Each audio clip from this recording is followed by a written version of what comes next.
Welcome to Explore, Explain. This is a long-form video and podcast series sharing conversations with data visualization designers and developers from around the world. Each episode explores the detailed hidden thinking behind a single project or a series of related works to explain the what, the why, and the how of the design process. So let's jump in to today's episode with your host, Andy Kirk. Hello and welcome to another episode, or technically two-part episode of Explore, Explain. I have two superstar guests with me today. You might call them veterans. I think we can all call ourselves veterans at this point. We were once the young kids, no longer. Moritz Steffaner, Enrico Bertini, great to see you guys. Thank you ever so much for joining me for this, as we said, two-parter.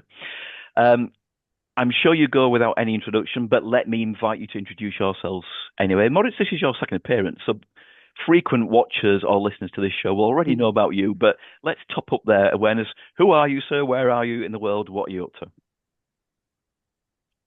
Hi all, thanks Andy for the kind introduction and the invite. My name is Moritz Stefaner. I'm an independent data visualization designer and I work as a self-employed truth and beauty operator. That's my tagline. And yeah, I've been doing over the last 20 or so years, lots of different projects in the space. And we're going to explore some of the things that have shaped your 20 years, which now seems a big number actually on reflection. Enrico, good morning to you, sir. I think where you are in the world.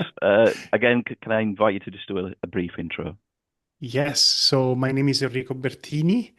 And I wear and have been wearing a few hats over the years, but my main profession is to be a professor in a university. I am at Northeastern University, where I do research and teach data visualization.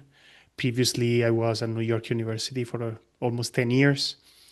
But other than being a classical researcher professor, I've also been doing a number of things online over the years.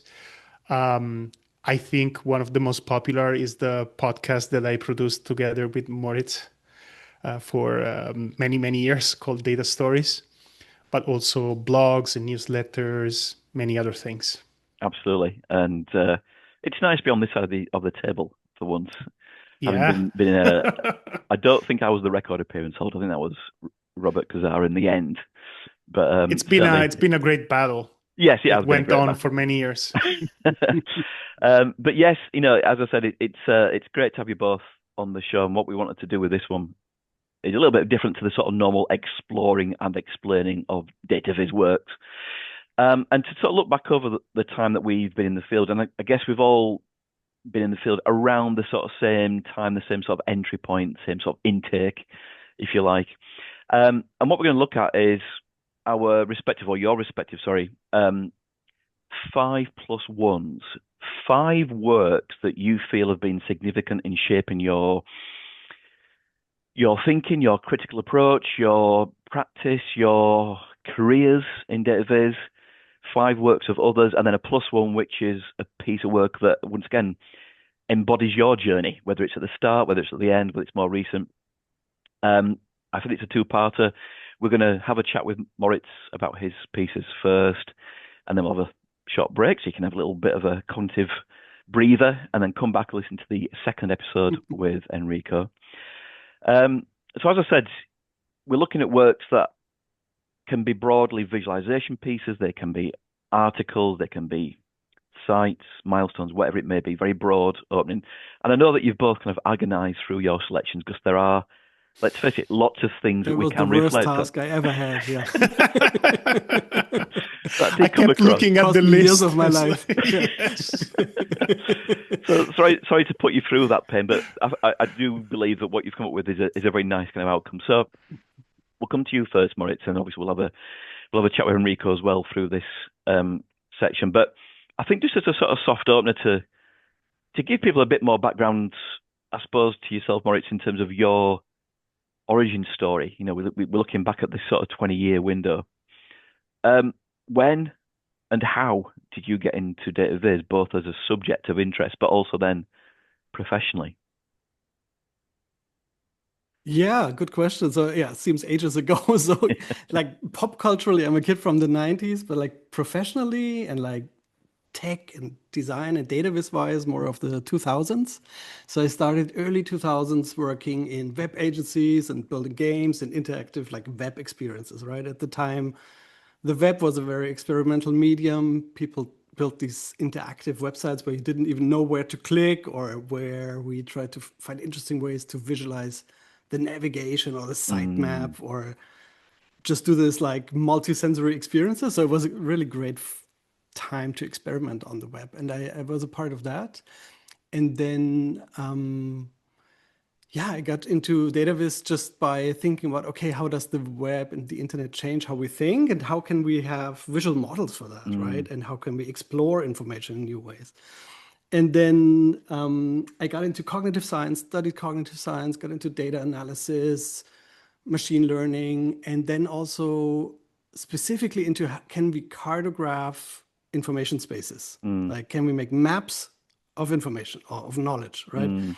And then I discovered, oh, cartography is so cool. And there's Edward Tufte, and there's this whole like old tradition. And now we can think about what does that mean in interactive media. And then I was like pretty much hooked. And that was around 2003. Yeah. And that was the time when I really decided to focus on data viz in my practice. And I think that kind of that point in time, as you sort of characterize there, is so critical in the modern or the kind of contemporary practice, which is that intersection of the traditional view of data visualization, or perhaps in those days, maybe more information visualization was dominant as a term, and then how the web and the digital life that we now live has kind of clashed in some respects with that stuff, but has also then blossomed into a whole new branch of this. And certainly some of the, if not all the selections, frankly, that you've come up with today, I think characterize that slight struggle that we've all kind of encountered. And I think it's actually been a positive struggle. It's not been like a negative thing that there's only one way, but it's everyone trying to work out how do we all kind of coalesce in this space? Where do we belong? What's the banner under which we sit? So I think that's kind of interesting. Just before we get into your selection, though, I think one of the things that I'm very kind of aware of right now are maybe kids leaving university in this era. Does the same path exist for them to get into data viz as you might have had back then? Do you think it's easier, harder? I don't even know what my own answer to this would be. I was just thinking about it before we got onto the recording, but I'm not sure if it's the same pathway anymore that we all perhaps individually use to get into data viz. What do you think? I know I've kind of launched that on you without any warning, but no, everything has changed a lot for sure. And at the same time, I see a lot of parallels between this bustling, overwhelming atmosphere of constant innovation and new projects coming out that happens now in the artificial intelligence space. And back at the time happened in the what can we do with the web as a medium space. And it was just the same thing where every 2 or 3 weeks there was a completely new approach and projects and people popping up and becoming suddenly famous, and like this really bustling atmosphere. And I think it's just this has now moved to that AI space, and we as old-fashioned data viz people have to learn how to navigate that space now. Yeah. But I think if you're a young person now, sort of playing with vibe coding and all these like new tools popping up, maybe it's is as exciting. Oh yeah, I could imagine it's as exciting, but it's very different. Absolutely. Yeah, very We had much to do so. everything by hand. We had to go 20 kilometers To fetch uphill the both tools, ways. Yeah, we had nothing to eat, so it's very different. You wouldn't believe the struggle we went through. Yeah, very interesting. Exactly. Yeah. Enrico, I'll pick up on a similar question to you in the second part, but we'll get into Moritz's selections. So the first piece, Moritz, you've gone for is titled "The Shape of Song," 2001. I was staggered to see that year attached to that Amazing, project. right? 26 years, looks fresh Exactly as the point I was a about to pear. make. Yes, it absolutely does. So this is a piece from Martin Wattenberg, who certainly for those of us in our generation, very much one of the pioneers, the heroes of the time. Would you, for the benefit especially of listeners, Moritz, just kind of give a little visual kind of description of what this thing looks like and what it kind of portrays? Sure, absolutely. Maybe just a quick preface. So the projects I picked, they're just the ones that shaped my personal path. Yeah. And I think for the global field, some other works by similar people or the same people were actually more important. But these are the ones that where I could remember, oh yeah, I saw these works and something clicked for me. And I was like, Yeah. oh, that's possible? That's amazing. Yeah. You know, and so that sort of transformed how I think. And so this list is super it's very subjective. And there's more missing than what's in it. Anyways, Shape of Song, amazing work. It shows as arcs repetitions in musical structure. So basically, you take a sequence of musical notes, and whenever a certain motif is repeating, what happens in music? Maybe in Bach more often than in jazz, you know? And so there you see already, there's structural differences. Then there would be an arc from the time of the first appearance of that segment to the second one, maybe the third one, the fourth one as well, if you have this repeating structure. So it's a very simple idea around an interesting question about music, right? Like repetition. And it creates this really unique fingerprints per piece. You immediately learn something extremely viscerally about a musical piece, about the simplicity or complexity of its construction, just by looking at the visual. Yeah. Also, this idea that music could be data. It's like, oh, mind blown. Again, it's like 26 years ago. I was super young. I was like, data is data, and culture is culture, right? And so it's like, oh, you can just treat music as, it's crazy. But then this idea also that you could do analytics on culture, right? And say like, oh yeah, let's look through a data visualization lens on cultural artifacts like movies, musical pieces.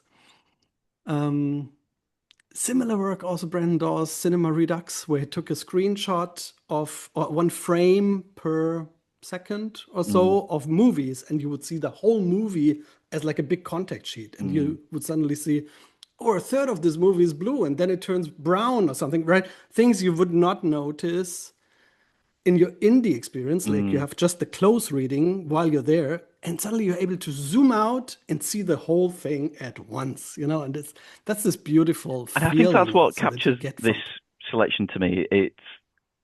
I think, I kind of also encountered it maybe more towards the end of the 2000s, but it was going back to the idea of this slight clash in sensibilities that was at the time.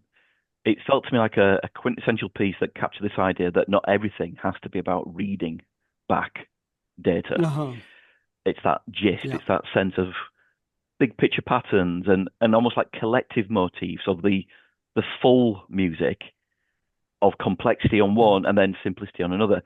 And to almost like relax into the idea that, yes, you don't know exactly what the timestamp was or what the key was or whatever any of the classifications was, but look at this sort of footprint that this music creates. And it's, it's been kind of emulated or kind of copied in a respective way many times before.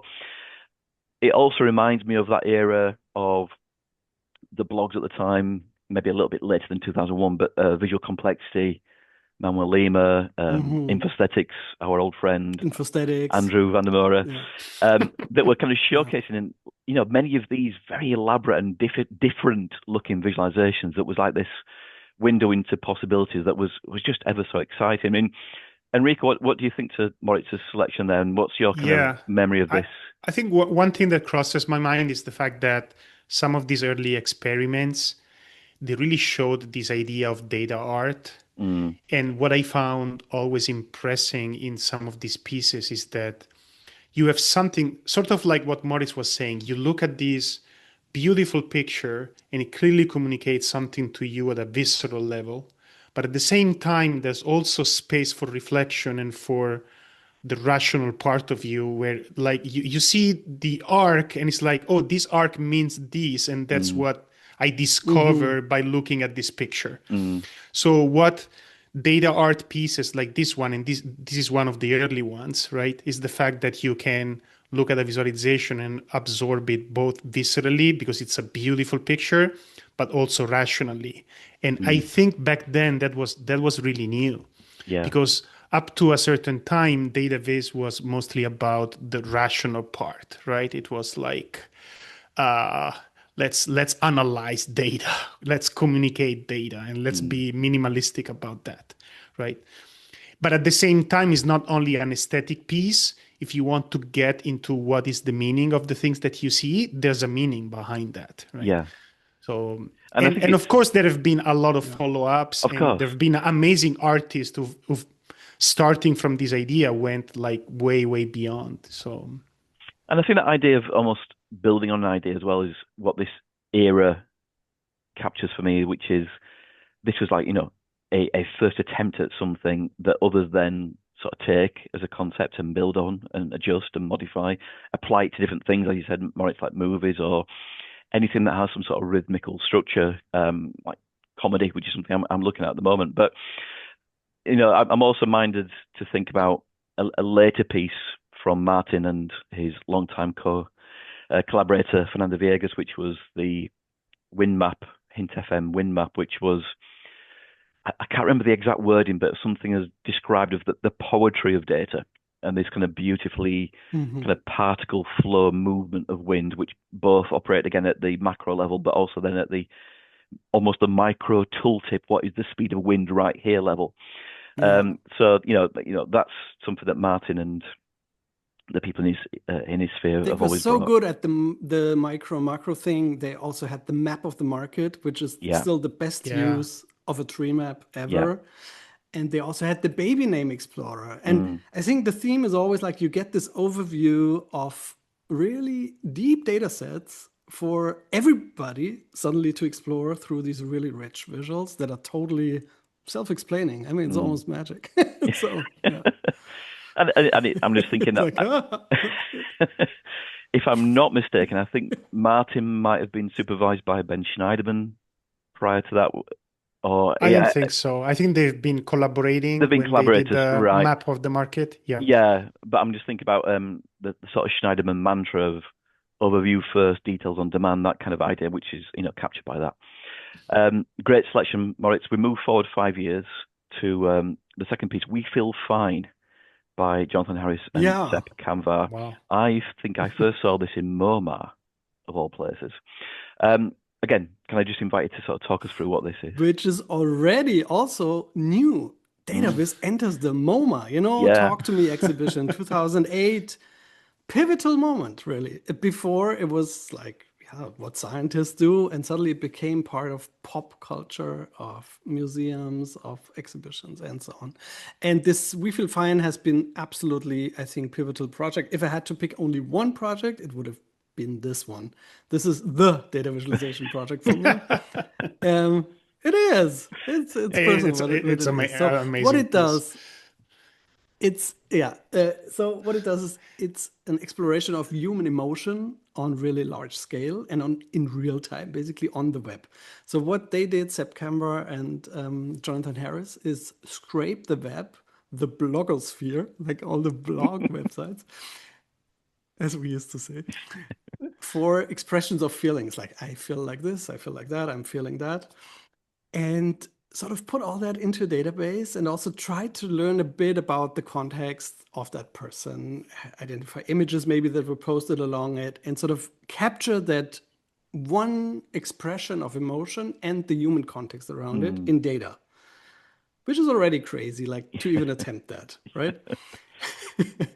And then they built this beautiful interactive visualization that goes through 6 movements. So there's no tabs or menu options, it's movements. And they call madness, murmurs, montage, mobs, metrics, and mounts. So you can see already there's this artistic approach to the whole thing. It's a whimsical, fun approach to working with this data. And each of these movements shows a different aggregation and perspective on the data they collected, all these individual feelings. And it's all based on particles, and it's very lots of motion, it's like Flea, it's like little creatures like on your screen or like rubber balls or something. It has a very haptic motion to it. And overall, the whole visualization feels like they took each individual data point really serious and tried to capture the story behind it. And I think that's something where I noticed this for the first time. Oh, all these large patterns we discuss, it's all individual stories. And if it's about people, we should think about who the people behind these dots are, right? Yeah. It's a simple thought, but it's something that wasn't at the forefront of our thinking, I think, back in the day. And it's just this Gesamtkunstwerk, it's this artwork that's so complete because they did their own data collection. They had an interactive website. They made a book. They were in the MoMA. They published an API so you could use the data yourself. It just took that idea of we do something meaningful on the web about people to the very end. Like it's complete. I mean, the ambition was crazy. I respect that work a lot.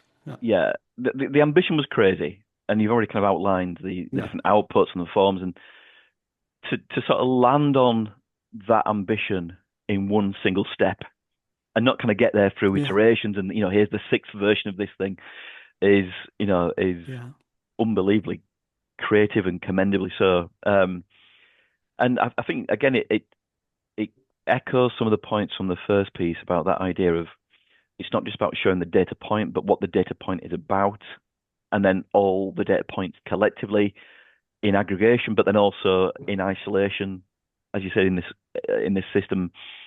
And I know that one of the points you were making about this was this notion of it being like an early surveillance type collection mechanism, and there's a little creepiness in there too. How do we feel about that today? Maybe it's sort of innocent at the time would be, look at this cool thing, looking at all my data. I mean, it's an interesting time shift now to drop that 20 years later to how we would feel about that sort of stuff now. So back in the day, a lot of people were working just with what's available on the web and just try to aggregate and collect all this data. But there was already this creepy side of surveillance and the power of the platforms slowly creeping in, but we didn't quite catch it back in the day, but I think it started to click slowly. Sorry, Enrico, cut you off. No, I was just saying that similar to what we said for the previous one, the idea of visualizing something that is not like quote unquote analytical, statistical, scientific, right? Human emotions. I think that was one large piece of innovation there. I think today it looks like probably less outrageous, but visualizing emotions, what is it, right? So that's really incredible. I remember when I saw it for the first time, I was really stunned. Another thing I want to mention about that piece that I think it still makes it innovative today, very masterful use of animation. And animation has always been tricky in visualization. And we have to remember that back then, the technology was not the technology that we have today, right? So even from a technological standpoint, it was stunning. I can't recall exactly what technology they used back then, but I know that there was nothing really special of it. Yeah, probably processing. Right. And in fact, I wanted to mention processing as a major milestone because that's what enabled a lot of these initial artistic pieces. And there's animation as a function of data, as in changing over time, but then there's animation as a programmed dynamic of how to arrange all this on a screen, how to make it come alive, even if it's a relatively artificial construct. But as you said, it's not just a static piece. It lives, it breathes, and it has that sense of dynamism, which I think is, again, it's ever so fresh now. Although I think if you go to the website, it needs Java as a plugin. So you have to maybe watch the video on YouTube. And obviously, we're going to overlay all these pieces into the video. But I think that the great connection there, I'll say just one more word. The great connection and intuition there was that animation is one of the aspects, one of the features that you can use that I feel like is more connected to human emotions. Yeah. It's so much easier to connect through animation or deliver human emotions, right? So I think there was perfect matching between the idea of talking about presenting human emotions through motion. Yes. I think that was part of the amazing innovation there. Emotion through motion. That's a very profound line. Excellent. Yeah. Number 3, Moritz, I've not seen before until you sent this through. This is the XKCD. Yeah, it's a bit of an Tic-tac-toe. Yeah, What? niche pick by a famous database person. Yeah. I mean, I've seen, we've all seen XKCDs, but I've not come across this one before. Right. Try to describe this, please. It's crazy. That's why I love it. So XKCD is a web cartoonist who is one of the best data visualization persons out there. Randall Munro.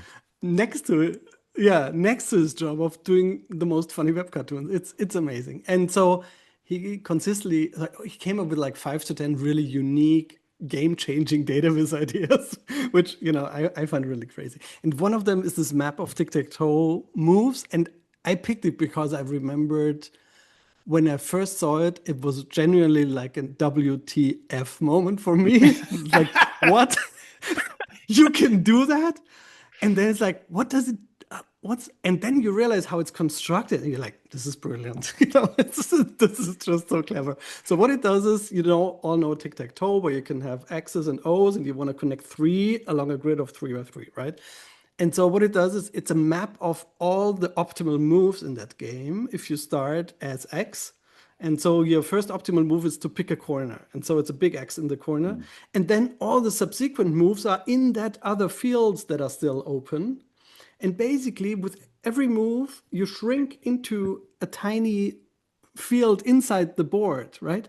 And so this idea of take that sequence of boards, but you represent it through nested boards like inside the fields of the board.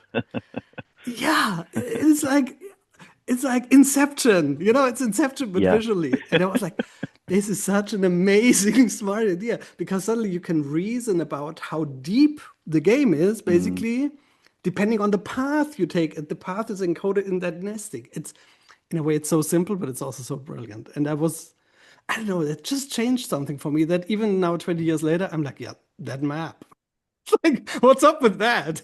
Well, I mean, I think the thing is, as well, it's, like you said, the WTF moment is simultaneously a wow, but also a huh? Yeah.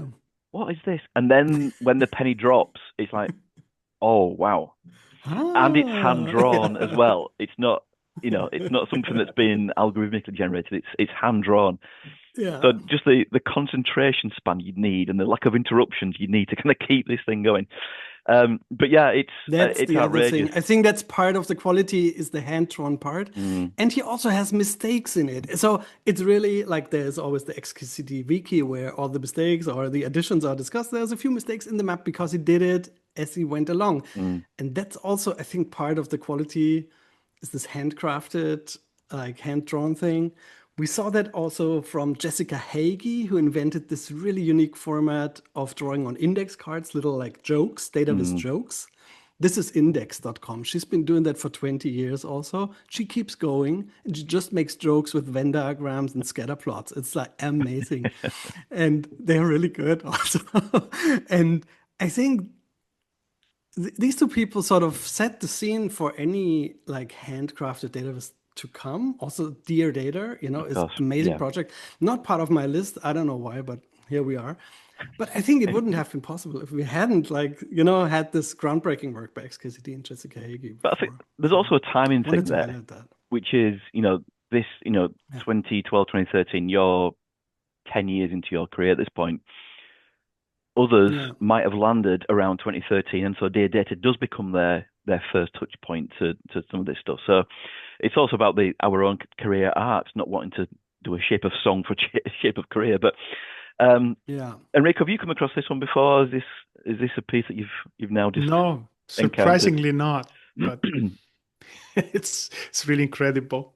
Yeah, but it's smart, isn't it? Yeah. It is ever so smart, and that sense of the depth of it, I think, is just a little bit overwhelming in a brilliant way. I'm just trying to think. I want to see apply to chess, see how that works out, but that might be a tough one. Speaking of drawing, nice little segue. Your fourth piece is You Draw It, and it's this era that we've probably got through 10 years worth of now of what I've termed, I think others have termed, sort of participatory visualizations, where it's not just here's an interaction event you can undertake to interrogate something, but you contribute data. You put something in and you get something back. So talk us through You Draw It, which is from the New York Times, our old friend Gregor Eich, Amanda Cox, and Kevin Quealy. Yeah, and I think the whole Upshot team. Yeah, I think now we leave that era of creative experimentation with data and enter that era of data journalism, right? So 2012-ish, 11, 12, there was this long snowfall article. That's right. How was it called? Yeah. And then, yeah, we had all this amazing work from The Guardian, from the New York Times, Washington Post. And then I think there was a whole era that was really shaped by this great data journalistic work. And You Draw It, for me, was a game-changing thing because it broke that fourth wall. Like usually you assume we have the data, we find a nice form for the data, and then we broadcast it to an unknown audience that is sitting there in silence and in awe of our amazing works. And You Draw It turns it around, says like, you as a spectator, now you get active, right? You do some work. We don't show you how bad the drug overdose epidemic is or what the relation between college attendance and parents' income is. We want to know, what would you expect? And I think that's such an interesting question because so much of how we consume information is shaped by our expectations and our presuppositions. In fact, I think, Enrico, there's also research that our like top-down expectations really shape also what we're looking for in a chart and also then suddenly find, surprisingly. And You Draw It plays a bit with that. And I think it makes super simple data points suddenly much more memorable and impactful by turning that control over to the person and also having them guess and then figuring out, was it right? Was it wrong? It's a little game also. So you try something, you get rewarded or not, right? So it has this engagement aspect through gamification. So simple and so brilliant. And I think it's not just the feedback to tell you if you've got it right or wrong, or it's also by how much, and it's also what others thought. So you get some sort of context of, okay, I might have got it wrong versus the actual, but am I consistent with what others also thought this maybe trend line was?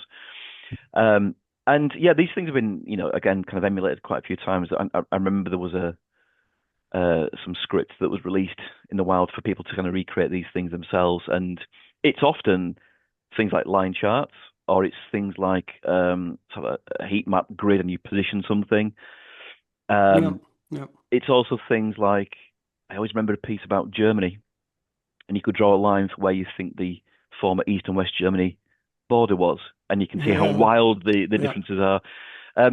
But it also, I mean, it's a different kind of experience. But I do remember a couple of years before this came out, there was the New York Times piece about the dialect quiz map, where you answered 25 questions about what would you say language-wise in this situation, and then it builds upon an initial data set of dialects, but then becomes a sort of self-improving system as you go through these 25 questions. It works out where it thinks you are. You then say yes or no. And that was ever so popular. I always remember it was the most popular project on the New York Times that year, and it was released in December. And so this idea of, as you said, sort of breaking the fourth wall, which I think is a perfect sort of summary description of it, is just so compelling. I mean, Enrico, Moritz mentioned there this, the sense that it does kind of align with this sense of research into how people arrive at a piece with kind of preconditioned or preconceived expectations. So I guess you'll appreciate how this maybe sort of just breaks that cycle, perhaps.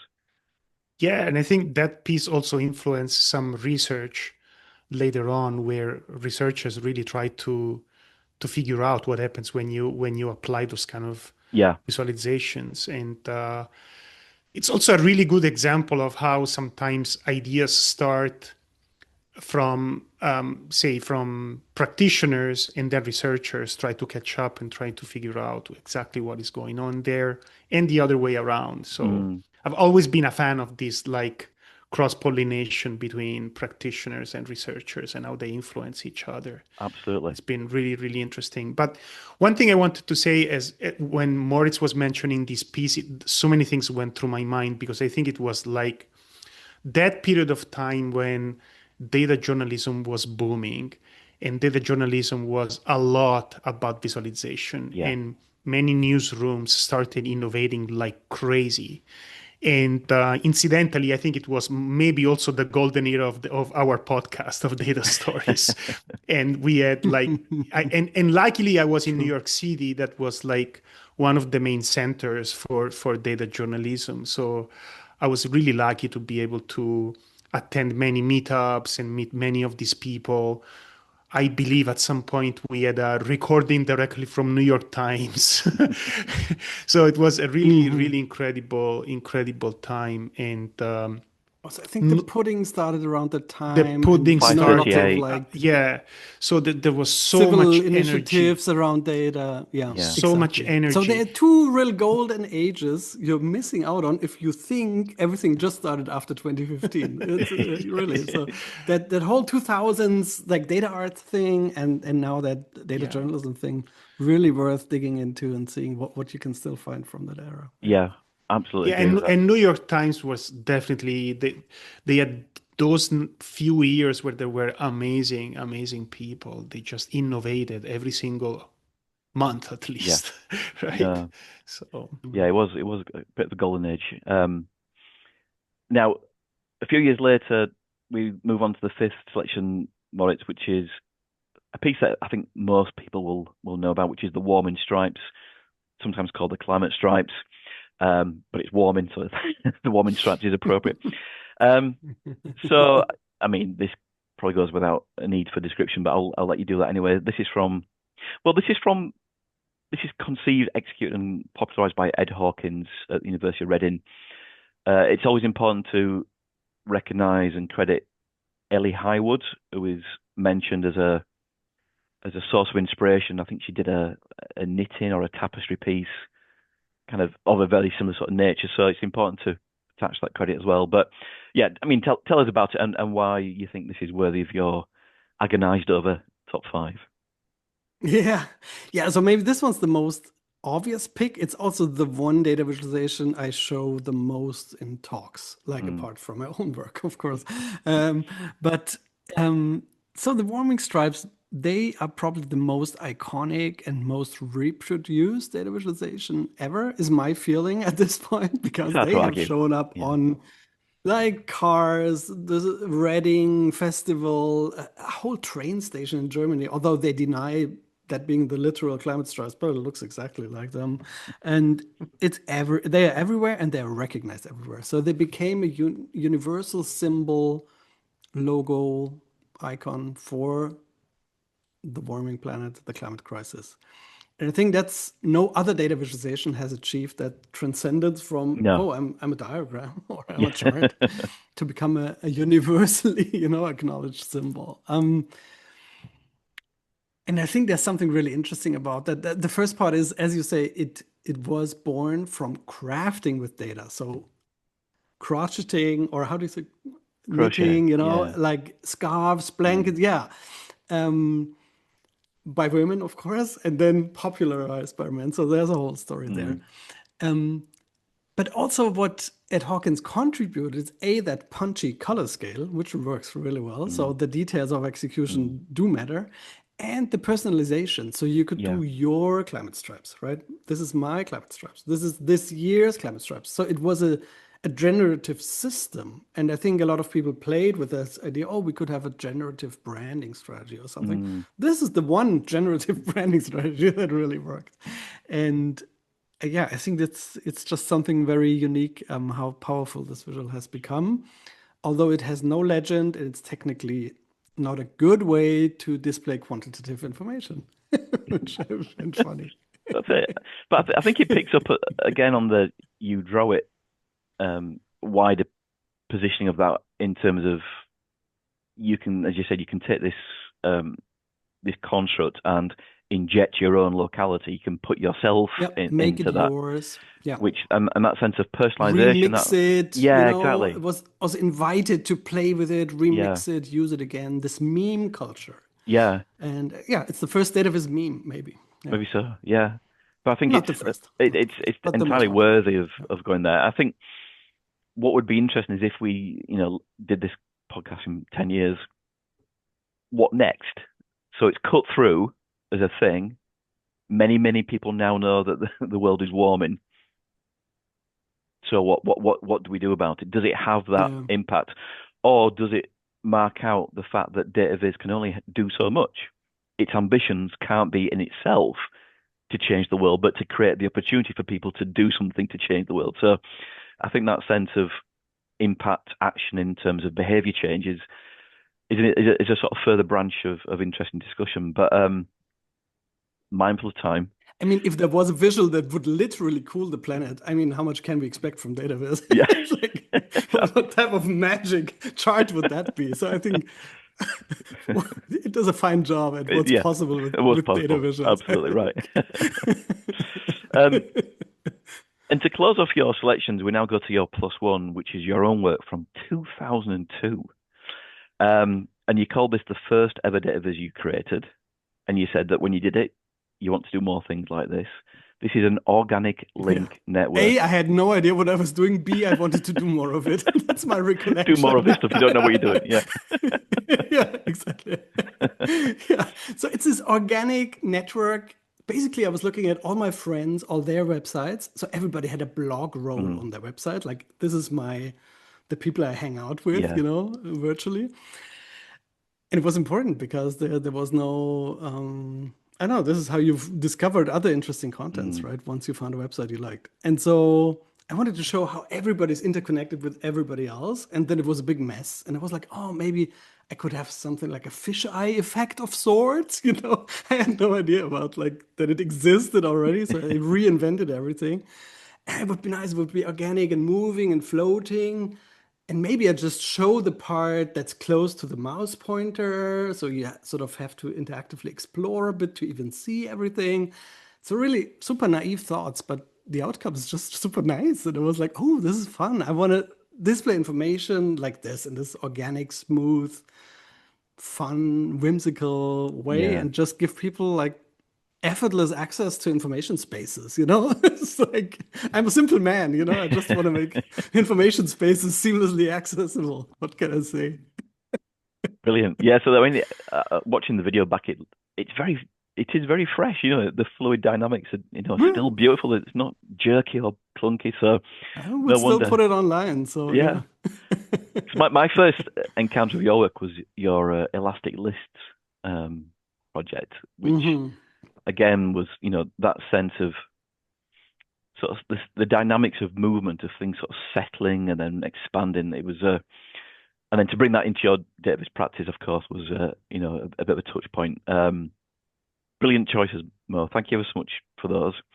So we'll let people have a little breather in terms of listening and watching, and we'll come back for a second part very shortly as Enrico goes through his more sort of academic researcher perspective. But thank you for now, and see you again very shortly.